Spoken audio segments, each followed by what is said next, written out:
This is Mateo Morais, and this is my vlog for my Guerrilla films. The first question you asked were what the problems that arouse when looking at our films or when making our films. It's very hard to think of, because when you think of guerrilla films, you want to, in some sense, make it simplistic. So you don't want to use the technical or not so typical ways of filming. So going down to, let's say, where I would go for my production studies, court and get a camera. You want to think, okay, what are the more niche or lesser known ideas of making films, aka on a phone, a tablet, or something. So. Or not using any form of camera in a sense, just trying to make a film from just many different videos or different pictures of things.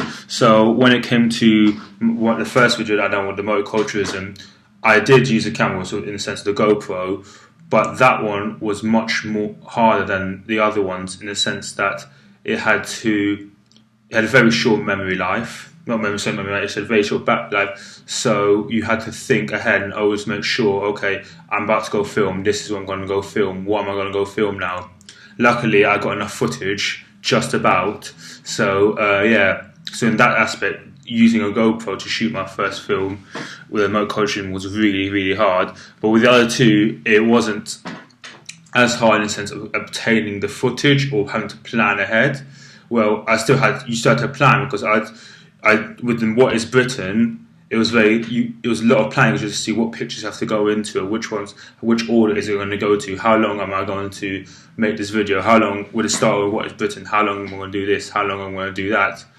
So it was very hard in that aspect, but in sense of finding equipment, it was more, the difficulty was put on me because I myself tried to not use the conventional ways of recording something rather than I wanted to use lesser known ways. So that's like I use a GoPro, even though it's now a new way of filming things. That's what I did.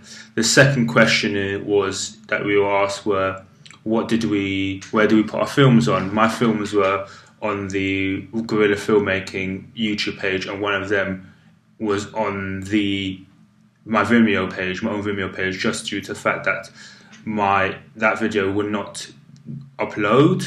Like I tried to export it and it wouldn't upload, so that's the reason why it's not on a YouTube page. But apart from that, all the rest of the videos were on the YouTube channel, and that's just because I'm guessing that I thought since the YouTube channel is public and anyone go on it, I don't have to personally put on my own page.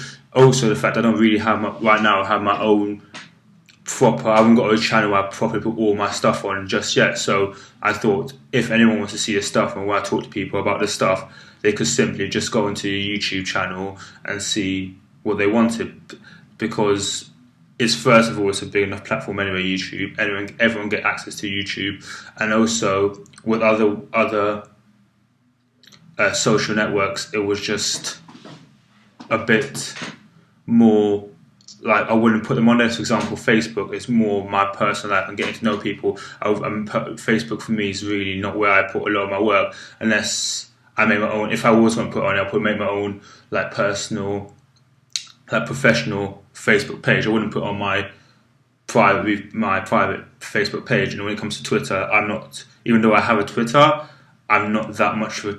I don't tweet that much and I don't use it that much. I think last time I looked at my Twitter was about over a month ago, so it's not a big platform for me to get myself across.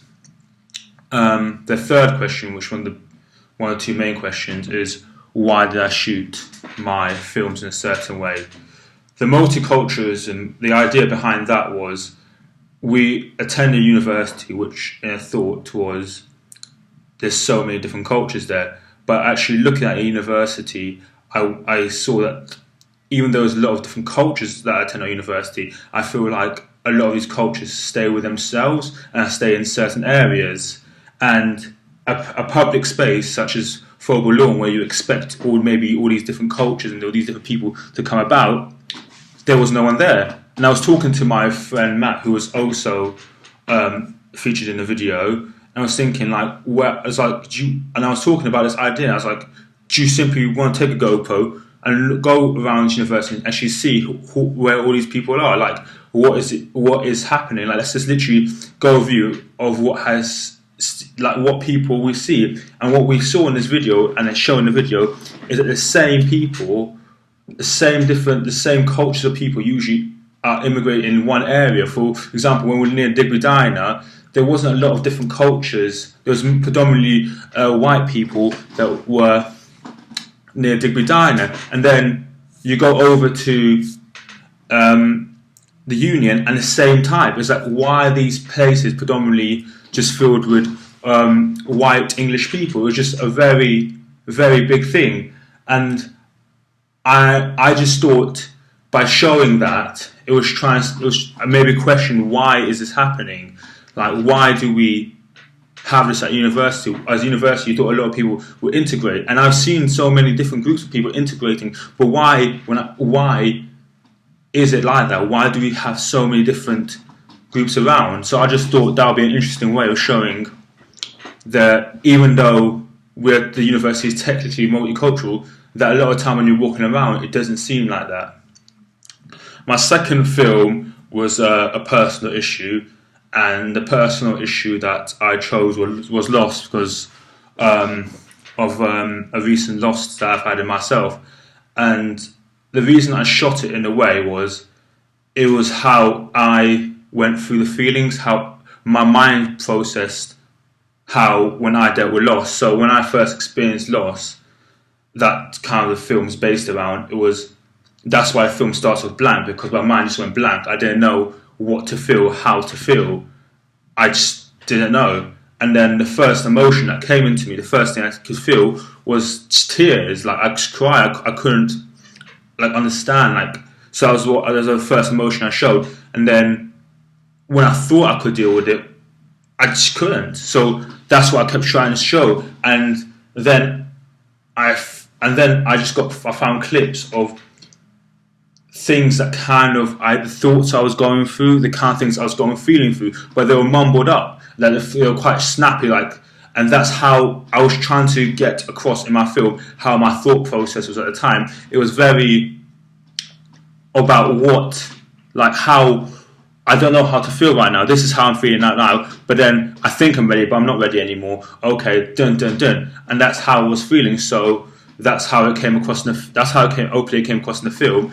And that's how showing I'm ready. And then I stopped it instantly because I'm not. That's how far I've got into coping with the loss that I've gone through. So I don't know what the next stage was. So where the film ended was the stage that I'm currently at with my loss, and that's what I was trying to get across in the film. And finally, when it came to what is Britain, I used my whole concept was, it started off as like a geography lesson, and then it just basically goes to a whole lot of pictures of me getting drunk or having fun with my friends, and pictures of my friends on nights out and everything. And the reason I've done that is because that's the typical way I believe a lot of people, because when you say to people what is Great Britain, they usually think English people, and that's what a lot of people from other countries really believe. Because I was speaking to one of my friends, she's this American girl, and she made a comment of like, you British people don't drink, you other people around the world. And I said, what do you mean by that? I didn't understand what she meant. And she said, you drink 3 weeks, so from Monday to Friday you drink preparing for the weekend, where the rest of the world usually works during the week, or doesn't drink during the week and drinks on the weekend, while you guys usually seem like you're continuously drinking, but you don't drink that much during the week, but you seem like you're drinking, so you're preparing for the drink that you're going to drink on the weekend. And I just thought that was really fun, and that concept kept with me while I was making my whole film, and thinking like, that I think it's a concept of what it is, and that's the concept with me. Like, I've, as a person whose parents aren't from this country, I'm not saying that I've never felt British, or when people go to me, oh, you're British, I'm like, oh, no. It's just I never felt. I don't continuously think the difference, but I don't see myself as, or there's a lot of people don't see me as true British. But one thing I can say I can relate to as the other British is my love to drink and how I drink all the time. And I do drink through the weekend, most likely getting prepared myself for the weekend. So I just thought that would be a good way to show that is my Britain. That's how I relate to Britain. That's how I relate to other people who are considered typically British, who are actually British. And finally, the final question that was asked was, what have I learned from this module? I've learned guerrilla filmmaking, I believe, gives people a platform to get across their films in a non-traditional way, in a sense of a lot of people feel like they need a load of expensive equipment or expensive cameras, or they need a big crew to make their film or get across a point or a question or something. But what I believe is shown through these guerrilla films is that you don't actually need that. All you need is an idea. And especially we're so lucky now in the 21st century, there are so many different ways. Everyone has a phone.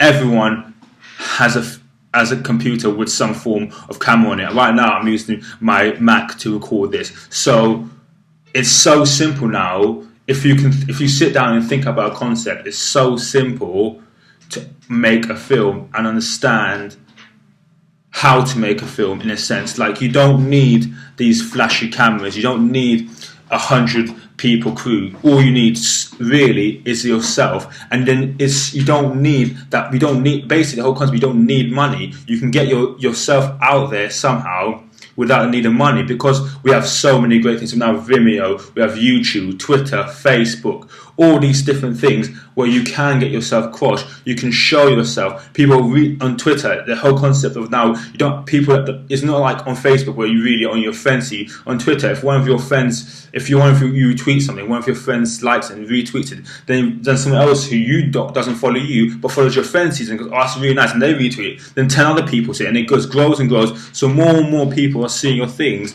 and that's what I believe the power of guerrilla. That's why guerrilla filmmaking has such power, because you can take a simple concept. You don't have to make the biggest thing. You don't have to think. All you really have to think about is this concept. You can think of a little idea and go, okay, I can get my phone, go out there and film it, bring it back, plug my phone into my computer. There's so much free editing software out there now on the internet. You get that, edit it, make yourself a YouTube channel.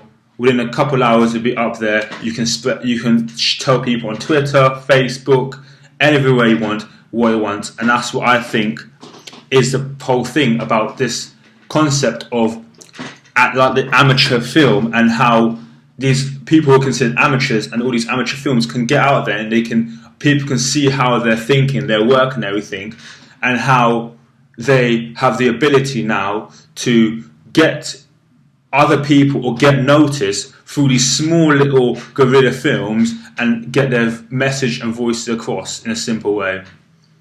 And that's it.